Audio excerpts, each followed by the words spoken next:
Madam ఎంత simple అంటే morning railway station కూడా నన్ను కానీ ముఖ్యమంత్రి కానీ ఎవరు కూడా రావద్దన్నారు.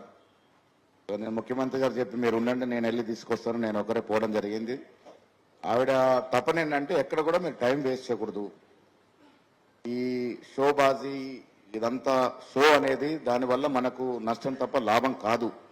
సింపుల్ గా పోవాలి, పని చేసుకుంటూ పోవాలి. అదే ఆవిడ తపన. ఆవిడ ఎంత సింపుల్ ఉన్నారు and I will try to get into your lifestyle of working.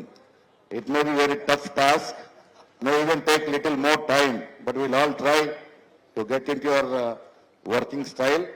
చాలా కఠినం ఆవిడ గారు లాగా నడవ. ఇక్కడ చాలా మంది ఆవిడతో పాదయాత్ర చేసిన వాళ్ళు ఉన్నారు. అంత ఈజీ కాదు. వారు ఇక్కడ రావడం అనేది మనందరినీ కూడా అలర్ట్ గా పెట్టి తప్పనంతా ఇవాళ అధికారంలోకి వచ్చాం. రేవంత్ రెడ్డి గారి సారథ్యంలో మంచి కార్యక్రమాలు జరుగుతూ ఉన్నాయి. వారి తపన మళ్ళీ 4 ఏళ్ల తర్వాత 100కు పైగా సీట్లు గెలిచి రెండోసారి ఈ రాష్ట్రంలో అధికారంలోకి వచ్చి రాహుల్ గాంధీ గారికి, ఖర్గే గారికి, తెలంగాణ ఇచ్చిన సోనియా గాంధీ గారికి బహుమానంగా ఇవ్వాలని ఒక తపన ఉద్దేశంతో వారు ఇక్కడ రావడం జరిగింది.